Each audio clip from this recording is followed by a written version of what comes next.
আসসালামু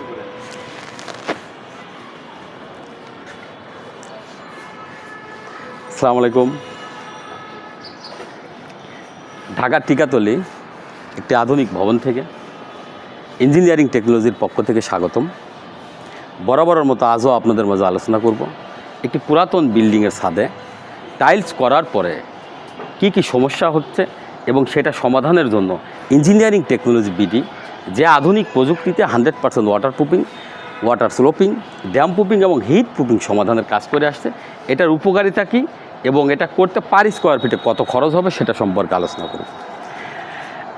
এর মধ্যে প্রথমেই আপনাদের মাঝে আরেকটি বিষয় বলে রাখি, সেটা হলো আমি প্রত্যেক ভিডিওতেই যে বিষয়গুলো নিয়ে আলোচনা করি সেটা হলো আপনার নতুন বিল্ডিং বা পুরাতন বিল্ডিংয়ের ছাদ বা ওয়াল, বাথরুম এবং কিচেনের যদি ফ্লোর অথবা ছাদ বা ওয়াল যদি টাইলস করার আগে আপনি 100% ওয়াটারপ্রুফিং করে নেন, তাহলে মিনিমাম নিশ্চিন্ত মনে আপনার বিল্ডিং 30 বছর পরেও নতুন অবস্থায় থাকবে, এটা আপনি গ্যারান্টি সহ লিখে দিতে পারেন।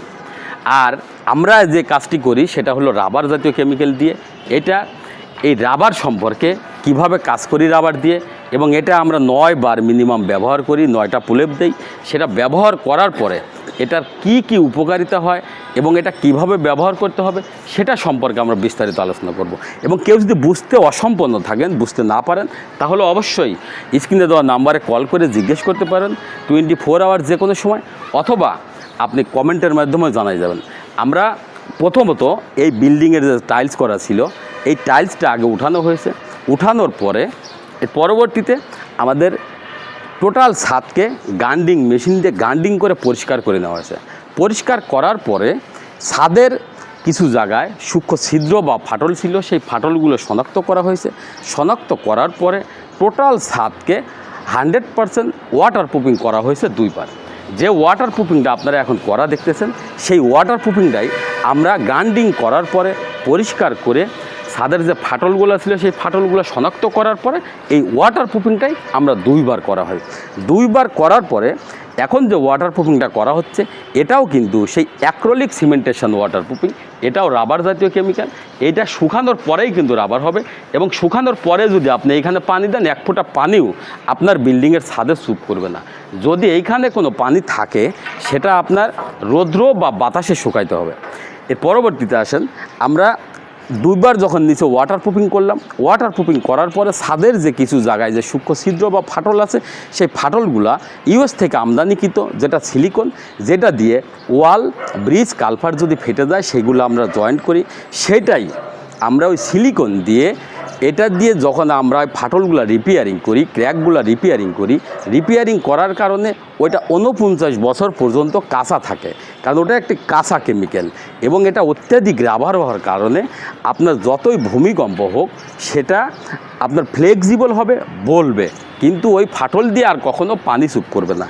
পরবর্তীতে আমরা এখানে যে দাঁড়িয়ে আছি এইখান দিয়ে অনেক জায়গাতে গ্যাপ ছিল এবং পানি বেঁধে থাকতো বৃষ্টির পরে, যে কারণে এই ছাদের টাইলস করা ছিল এবং অনেকটা থিকনেস করা ছিল।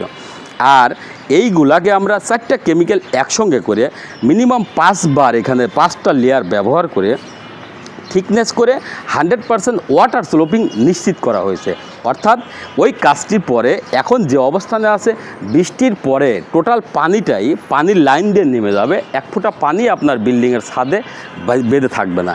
এর পরবর্তীতে আমরা যে কোডটি এখন ব্যবহার করছি সেটা নিচে যে ওয়াটারপ্রুফিংটা করেছি সেই ওয়াটারপ্রুফিংটা আবার করে এটাকে বান্ডিং করা হচ্ছে। বান্ডিং করার পরে এর পরবর্তীতে যে কোডটা আমরা করব সেটা যে কোনো কালার, আপনার যে কোনো ডিজাইন বা চাহিদা অনুযায়ী কালার, চাহিদা অনুযায়ী ডিজাইন দিয়ে এটা ফিনিশিং করা হয়। এটা 3টা কালার দিয়ে আপনার ফিনিশিং করা হবে, যেটা আপনার লাইট কালার হবে, আপনার ব্ল্যাক কালার এবং গ্রে কালার থাকবে। তো এই কালারগুলা আপনার অতিরিক্ত হিটপ্রুফ এবং ওয়াটারপ্রুফ, ড্যামপ্রুফ।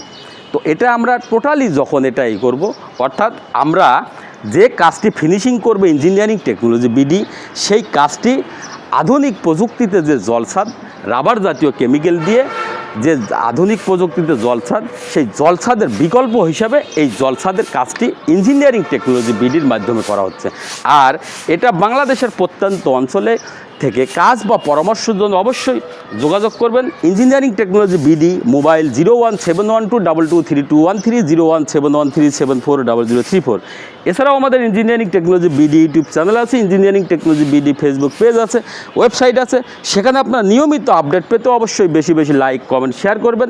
আমি আপনাদের আরেকটি বিষয় বলে রাখি, সেটা হলো যারা জলছাদ বা টাইলস করলে কি হয়, আপনি সিমেন্ট বালি খোয়া দিয়ে যখন ঢালাই করবেন বা টাইলস করবেন, আপনি জানেন যে টাইলসের পুটিং সর্বোচ্চ 6 মাসের মধ্যে নষ্ট হয়ে যায়, এবং সিমেন্ট বালি খোয়া দিয়ে যে ঢালাইটা করা হয় সেটা সর্বোচ্চ 6 মাস বা 8 মাসের মধ্যে চিরফাট আসে।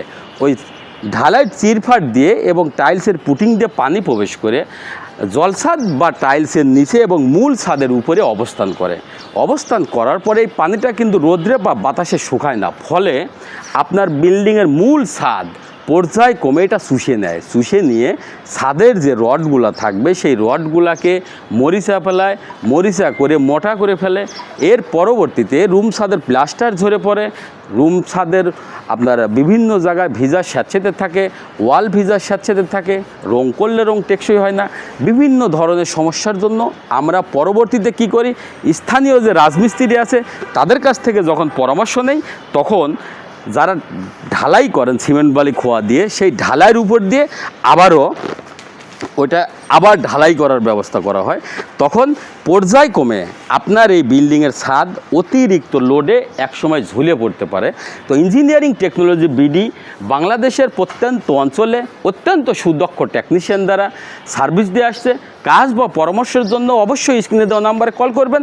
এবং আমরা এই 9টা লেয়ারে মিনিমাম যে রাবার জাতীয় কেমিক্যাল দিয়ে আধুনিক প্রযুক্তিতে জলছাদ করি, এটা সম্পর্কে যদি কারো বুঝতে অসম্পন্ন থাকে বা বুঝতে না পারেন, তাহলে অবশ্যই স্ক্রিনে দেওয়া নাম্বারে 24 আওয়ার যে কোনো সময় আপনি কল করে জানতে পারবেন, অথবা কমেন্টের মাধ্যমে জানাই যাওয়ার জন্য বিনয়ের সহিত আহ্বান করেছি।